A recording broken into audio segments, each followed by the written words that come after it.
bien frais. Bon, il y avait juste un petit hôtel.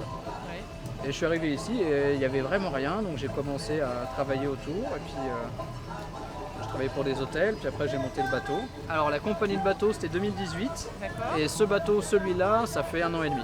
En fait, depuis 2018, on travaille beaucoup avec les agences de voyage. Sur Vientiane, beaucoup de Français, beaucoup d'Allemands, un certain nombre de Coréens. Et les hôtels, on travaillait beaucoup avec le Greenview. Et puis là, dernièrement, le Sanctuary, ils ont monté leur propre petit bateau. Donc ils font leur petit bateau. Et puis quand ils ont besoin d'un plus grand bateau, ils appellent. Appelle à toi. C'est ça. C'est super en tout cas.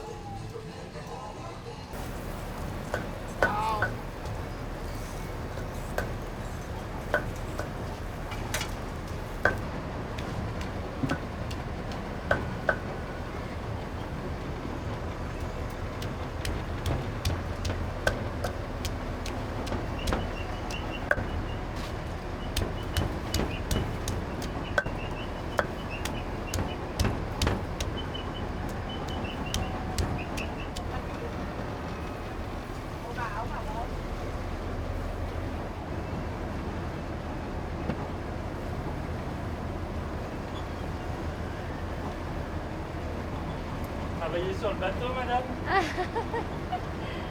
Je participe. C'est un homme, il est tout seul.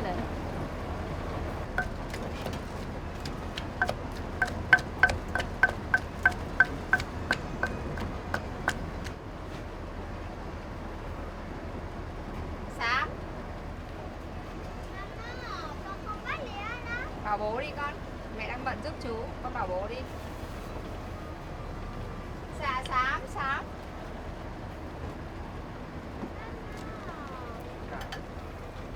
Nam Tản. Thì con gọi bố đi, con gọi bố. Bố.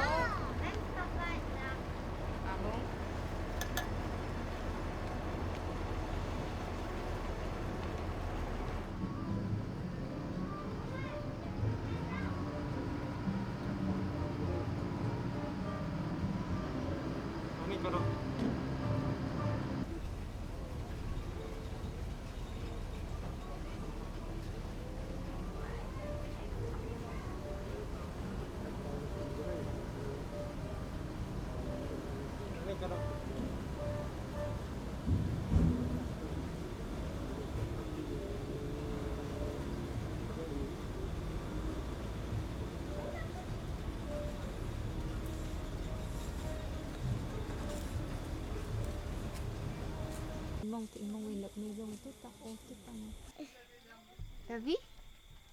Có thấy không? Va chercher le nid de fourmi. Non, il n'y a pas. Pas le nid. Maxime? Il est où Maxime? Maxime, il veut bien voir les nids de fourmi. Cái đất đây thì đang bên mại trẻ hẳn đi vô trong này. Đây đất bên mại trẻ hẳn đó vôm. Thằng nó đất.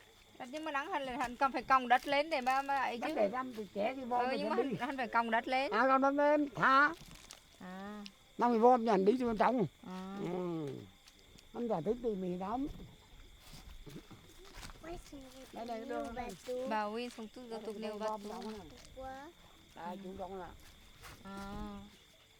Ôi cái gác này là Isong lá. Isong lá. Isong lá. Cái gác sẽ đến chắc. Anh ơi viêm va. Anh ơi. Le gars, c'est les termites, ils sont là. Vas-y, ça fait pas, ils mangent pas. T'as peur?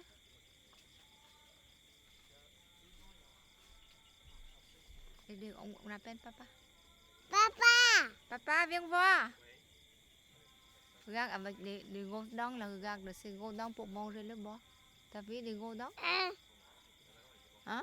Regarde, les gourdons. Oh. J'ai pris un billet aller simple.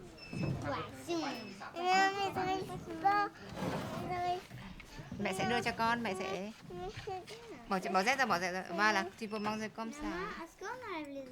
Normalement, tu enlèves les écailles du poisson, tu peux manger la peau. Mais quand tu le fais en barbecue, si tu enlèves les écailles, la peau elle se colle à la grille et tu peux pas le manger. Donc là, pour manger le poisson, Coupe comme ça, Et nous, coupe comme ça. Et on enlève la peau.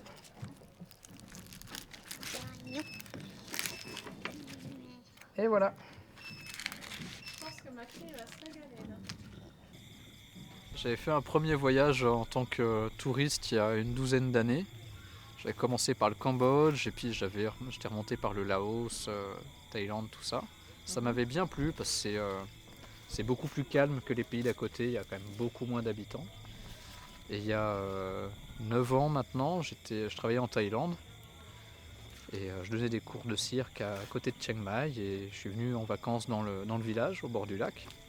Il n'y avait pas grand chose en fait au niveau touristique, il y avait une petite guest house. Il n'y avait pas de bateau. Les bateaux à l'époque, il n'y en avait que de l'autre côté du lac en face du barrage. Et petit à petit j'ai commencé à travailler pour les hôtels. Ok. C'était beaucoup plus artisanal, on sortait à chaque fois les tables du bateau pour aller les poser sur une île. On faisait le barbecue directement sur l'île parce qu'on n'avait pas la place, on n'avait pas la place de cuisiner sur le bateau. Mhm. Quelle ambiance! On pensait être tout seul depuis quelques heures et finalement...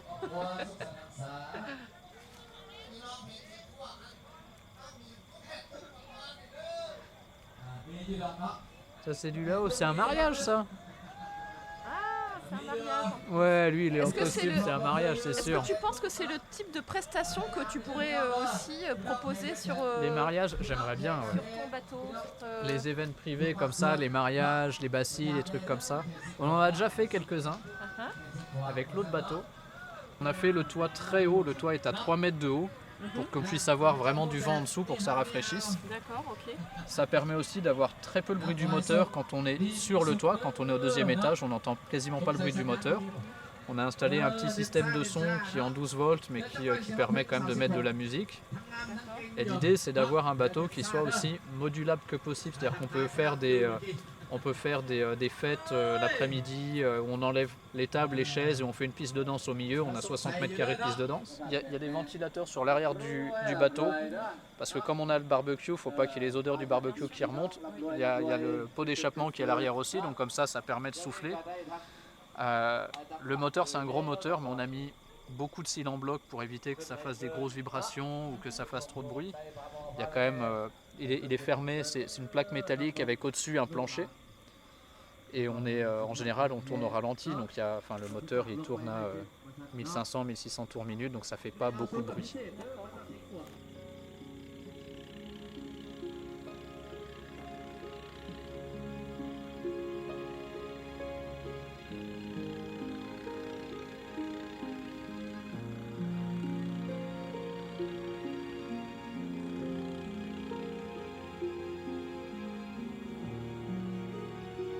Il y a un rythme de vie qui est très particulier.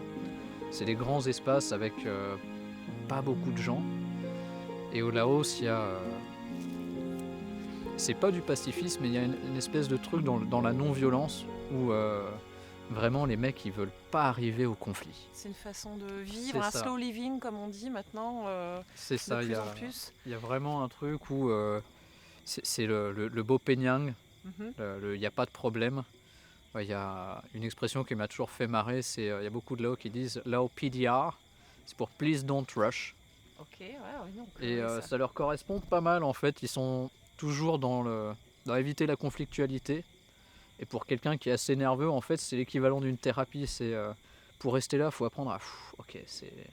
Au-delà du business que tu as monté ici, je pense que tu t'es aussi installé ici de façon durable.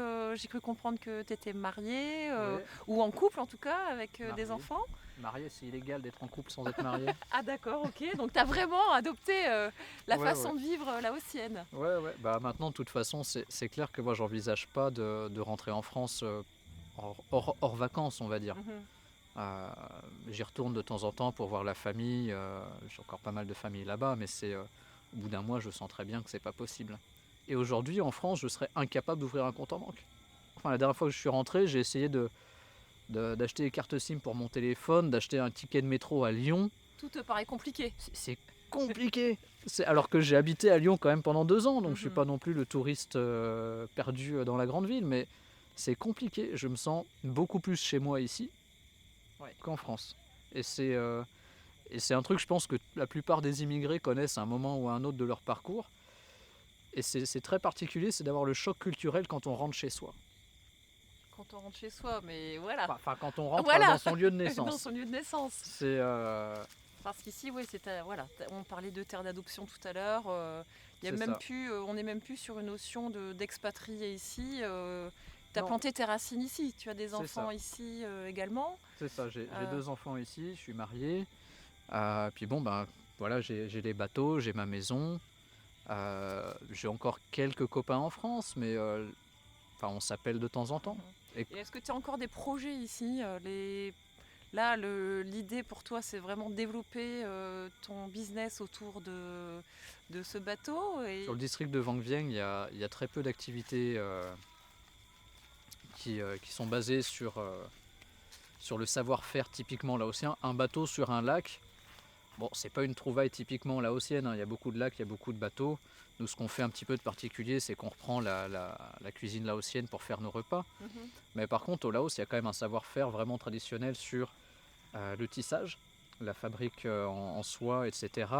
Le travail du bambou, il y a des trucs hallucinants qu'ils font avec du bambou. Ça, c'est des activités que j'aimerais bien développer.